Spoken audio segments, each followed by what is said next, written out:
ABC चौगाई channel में आप सभी विद्यार्थियों का स्वागत है। आज इंटर द्वितीय वर्ष के काव्य खंड से दूसरा पाठ जो है पद, उसी को मैं पढ़ा रहा हूं। इस पाठ का नाम है पद और इसके लेखक हैं सूरदास। समझ गए? अब सूरदास के बारे में मैं परिचय बतला देता हूं कि सूरदास का जन्म कब हुआ है। तो सूरदास का जन्म 1478 ईस्वी में हुआ था। इनके गांव का नाम था सीही, जो कि दिल्ली के पास है। सूरदास के गुरु का नाम है महाप्रभु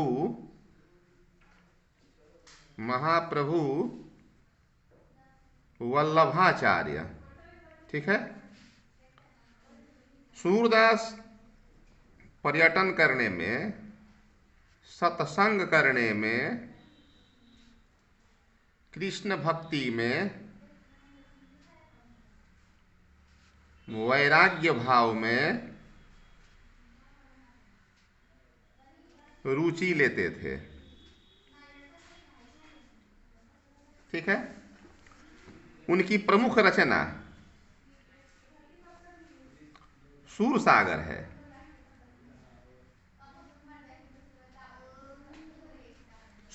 है। ठीक है ना। ऐसे इन्होंने बहुत सारे काव्य लिखे हैं, जैसे साहित्य लहरी,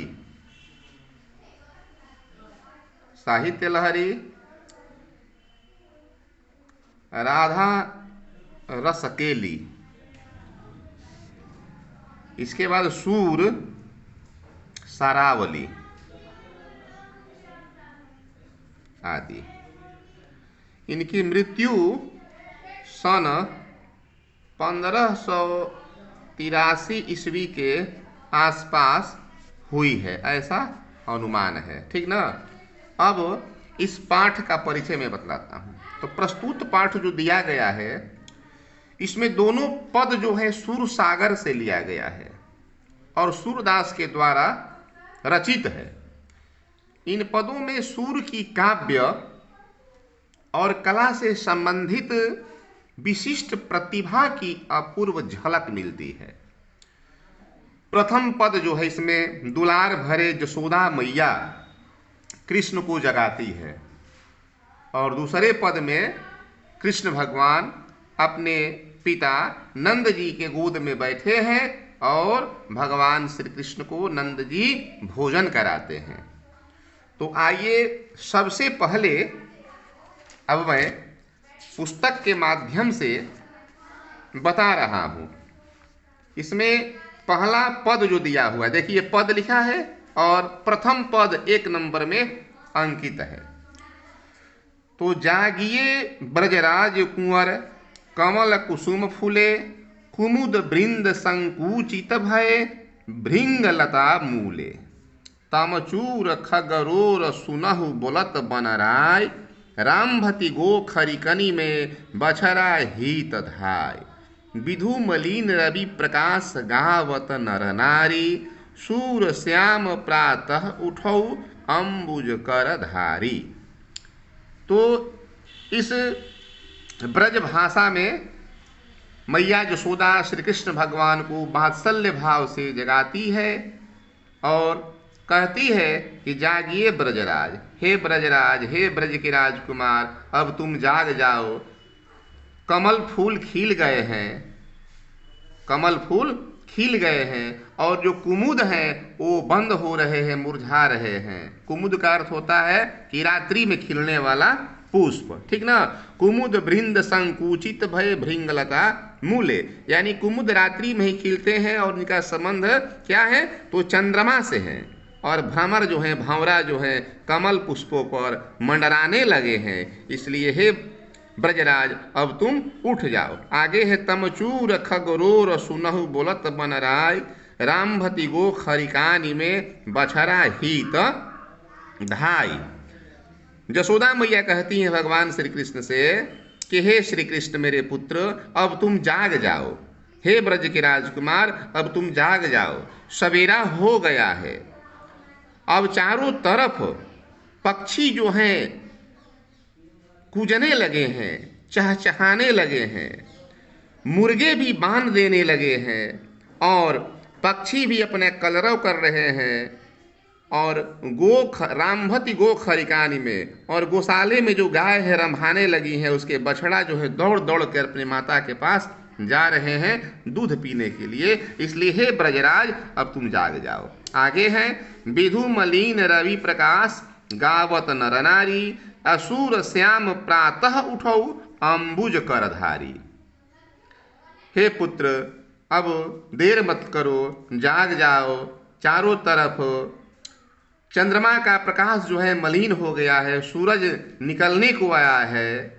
अब जितनी भी गोकुल की नर नारियां हैं प्रातः कालीन की गीत गा रही है। अतः हे श्याम सुंदर, अब तुम जाग जाओ, अब तुम उठ जाओ। सूरदास कहते हैं कि जसोदा बड़ी मनुहार करके श्री गोपाल को जगा रही है। वे कहती है कि हे पुत्र, हे गोपाल, हे मुरलीधर, जागो और मेरे हाथों से तुम माखन खाओ, मिश्री खाओ, भोग लगाओ। इस प्रकार के बहला फुसला करके भगवान श्री कृष्ण को मैया यशोदा जगाती है और भगवान श्री कृष्ण जग जाते हैं। अब दूसरा पद जो है, इस पद में नंद जी के गोद में बैठे हैं। तो जेवत श्याम नंद की कनिया, कछुक खात कछु धरनी गिरावत, छवि निरखत नंद की रनिया।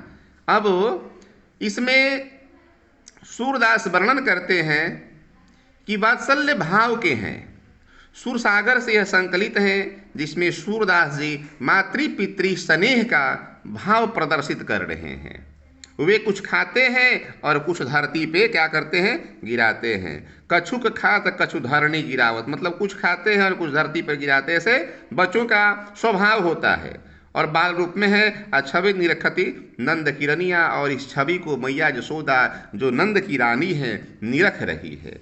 आगे है बड़ी बड़ा बेसन, बड़ी बड़ा बेसन, बहु भातिन व्यंजन विविध अगनिया, अगनिया डारत खात लेत अपनय कर रुचि मानत दधि दुनिया। मतलब कि भोजन में विविध प्रकार के व्यंजन बनाए गए हैं, जैसे बेसन के लड्डू बनाए गए हैं, बेसन के बड़े बनाए गए हैं, बड़ी बनाई गई हैं, और वे अपनी हाथों से कुछ खाते हैं और कुछ गिराते हैं। लेकिन उनकी रुचि केवल कहाँ है, तो दही में ही है। दही की जो पात्र है, दही की जो कटोरी है, दोनिया है, पात्र है, उसी में दही की ध्यान है भगवान श्री कृष्ण को। आगे है कि मिश्री दधी माखन मिश्रित करी, मुख नावत छवि धनिया। छवि धनिया, ठीक है। मिश्री दधी माखन मिश्रित करी, मुख नावत छवि धनिया, आपुन खात नंद मुख नावत, असो छवि कहतन बनिया। अब इसमें भगवान श्री कृष्ण के बारे में वर्णन करते हुए सूरदास जी कहते हैं कि श्री कृष्ण जी नंद की गोद में बैठ करके भोजन कर रहे हैं और उन्हें मुख में डालते हैं, खिलाते हैं, और यह मनोरम दृश्य जो है देखकर मैया यशोदा धन्य हो जाती हैं। वे मिश्री खाते हैं, दही खाते हैं, माखन खाते हैं, और वे खुद भी खाते हैं, यानी नंद जी भी खाते हैं और कृष्ण जी को भी खिलाते हैं। और कभी कभी कृष्ण भगवान नंद जी के जो दाढ़ी मूछ हैं उसमें भी लगा देते हैं। और यह छवि जो है, यह जो मनोरम दृश्य जो हैं देखने योग्य हैं। आगे है कि जो रस नंद जसोदा बिलसत सो नहीं तिहु भुवनिया, भोजन करी नंद अचमन लिन्हौ, मांगत सूर जुठनिया। अब अगले कड़ी में सूरदास जी वर्णन करते हुए कहते हैं कि वात्सल्य भाव के हैं यह पद, सूरदास के द्वारा संकलित हैं, जिसमें सूरदास जी मातृ पितृ स्नेह का भाव प्रदर्शित कर रहे हैं। श्री कृष्ण नंद की गोद में बैठ करके भोजन कर रहे हैं और इस दिव्य क्षण का जो आनंद है नंद और यशोदा को मिल रहा है, शायद ही तीनों लोकों में किसी और को मिलता होगा। यह तीनों लोकों में किसी को प्राप्त होने वाला यह दृश्य नहीं है। भोजन करने के बाद नंद और श्री कृष्ण कुल्ला करते हैं और हाथ धोते हैं, और जो शेष जूठन बचा हुआ है वही जूठन सूरदास जी अपने लिए मांग रहे हैं कि हे प्रभु, आप मुझे अपना जूठन ही दीजिए ताकि मैं तृप्त हो जाऊं और मोक्ष के परम पद पर प्राप्त हो जाऊं। इस प्रकार से सूरदास के पद के दोनों भाग समाप्त हुआ। अब अगले कड़ी में मैं चलता हूं, तो जो अभ्यास में प्रश्न दिए हैं उस पद से संबंधित हैं। तो प्रथम पद में किस रस की व्यंजना हुई है, गाय किस ओर दर पड़ी है, तो जैसे मैंने बतलाया है उसमें सब आपको प्रश्न का उत्तर मिल जाएगा। आगे नेक्स्ट कड़ी में मैं सिर्फ भाषा की ही बात बतलाऊंगा, चूंकि क्या है तो यह व्याकरण है। तो आइए उसको देखते हैं। अब आइए भाषा की बात। भाषा की बात इसमें व्याकरण है। तो पहला क्वेश्चन है कि निम्न शब्दों से वाक्य बनाए। पहला शब्द है मलिन, तो इसका वाक्य होगा कि मलिन हृदय से प्रभु स्मरण नहीं हो सकता। मलिन हृदय से प्रभु स्मरण नहीं हो सकता। ठीक है। दूसरा है रस, तो काव्य में रस न हो तो व्यर्थ है। काव्य में रस न हो तो क्या है, व्यर्थ है। भोजन, भोजन सुपाच्य होना चाहिए। रुचि, मुझे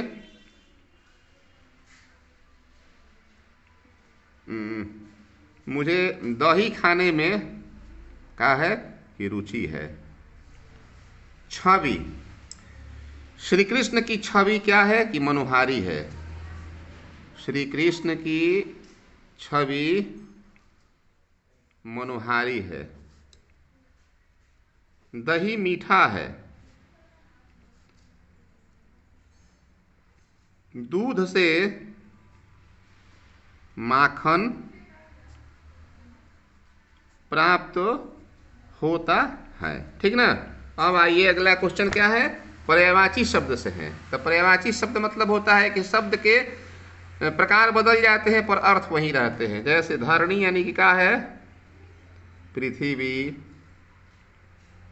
धरती, धरा, भू। और अभी मतलब हो गया सूर्य, दिनकर, भास्कर, भानु। अंबुज का मतलब होता है कमल, सरोज, अरविंद, पंकज।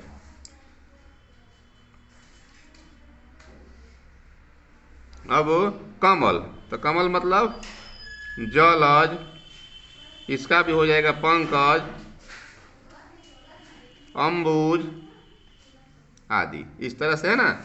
अब अगला क्वेश्चन है, ये निम्न शब्दों के मानक रूप लिखिए। क्या लिखा है, धरणी। तो धरणी शब्द का मतलब होता है धरती, ये शुद्ध हुआ, सभी समझते हैं। गो मतलब का गाय, कंवल मतलब कमल, आ विधु मतलब विधु, श्याम मतलब इस प्रकार का श्याम, प्रकाश मतलब इस प्रकार का प्रकाश, प्रकाश मैंने उजाला। अब बनराई मतलब बनराही, जो वन में घूमता है, जो वन में भ्रमण करता है उसे बनराही कहा जाता है। अब आइए विपरीतार्थक शब्द। तो मलिन शब्द का अर्थ होता है मैला, तो इसका साफ हो जाएगा निरमल। इसके बाद क्या है, नर यानी कि नारायण, इसे हम नारायण भी कह सकते हैं, नार शब्द है। इसके बाद क्या है, संकुचित। तो संकुचित शब्द का अर्थ होता है विस्तृत। धरणी मतलब होता है, एक धरणी शब्द है, इसका मतलब होता है आकाश। विधु मतलब होता है रवि भी होता है, रवि, समझ गए ना, रवि यानी कि सूर्य। अगला क्वेश्चन है, जैसे किताब में दिया है कि पठित पाठ के आधार पे, पठित पाठ के आधार पर सूर की भाषिक विशेषताओं को लिखिए। तो आप लिख लेंगे, मैं बतला देता हूँ कि पठित पदों में सूरदास ने साहित्यिक ब्रज भाषा का प्रयोग किया है। उनकी भाषा में माधुर्य है, लालित्य है, सौंदर्य है, उनकी अद्भुत मिश्रण है भाषा की। दोनों पदों में वात्सल्य रस का प्रयोग किया गया है, जिसके लिए गयात्मक शैली है, इसे हम गा भी सकते हैं। लयात्मक शैली है, उसे हम जिस लय में चाहें उस लय में हम ढाल सकते हैं। इस प्रकार के भावों का वर्णन किया गया है। अगला क्वेश्चन क्या है? विग्रह करते हुए समास बताए। तो विग्रह करते हुए समास बताए, सबसे पहले है नंद जसोदा। तो नंद और जसोदा, नंद कौन है? तो श्री कृष्ण जी के पालक हैं, जो पिता के रूप में है, और जसोदा माता के रूप में है। ये द्वंद्व समास है। द्वंद्व समास का परिभाषा हुआ कि जिस पद के दोनों पद प्रधान हो उसे हम द्वंद्व समास कहते हैं। इसके बाद है ब्रजराज, ब्रज का राजा, यानी कि ब्रज का राजा यानी ब्रज का राजकुमारी है, तत्पुरुष समास है। इसे हम संस्कृत में संबंधे खष्टी कह सकते हैं। इसमें का प्रयोग हुआ है। इसके बाद क्या है? खगरूर। तो खगरूर, रूर खग, यानी कि खगरूर मतलब खग का शोर। खगरूर का मतलब हुआ खग का शोर, मतलब जो सुबह में कलरव करते हैं, यह क्या है? ये भी तत्पुरुष समास है। इसके बाद क्या है? अंबुजक, अंबुजक, अंबुजक धारी, यानी कि मतलब कि अंबुज को हाथ में धारण करने वाले श्री कृष्ण कौन है? तो श्री कृष्ण कौन सा है? तो बहुब्रीहि समास है।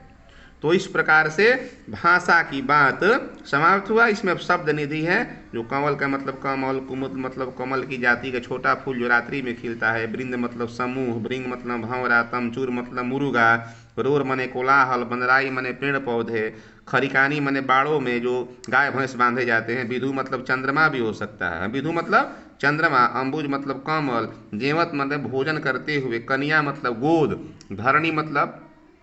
धरणी मतलब पृथ्वी, छवि मतलब शोभा, बड़ी मतलब बड़ी, अग्निया मने अगणि, दधी मतलब दुनिया, यानी दधी दुनिया मतलब दही की दोनी, नावत मने डालते हुए, धनिया मने धन्य, कहत न बनिया वर्णन करते नहीं बनता, तीहू भोनिया मतलब तीनों लोकों में, अचमन मतलब कूला करना, जूठनिया मतलब जूठ, रामभाती मने गाय का रामधाना बोलना, जो गाय अपने बछड़ों को देकर रंभाती है, अपने पास खींचने को बुलाती है। तो इस प्रकार से सूरदास के द्वारा पठित पाठ में आपका दोनों पद का भावार्थ हो गया, भाषा की बात हो गया।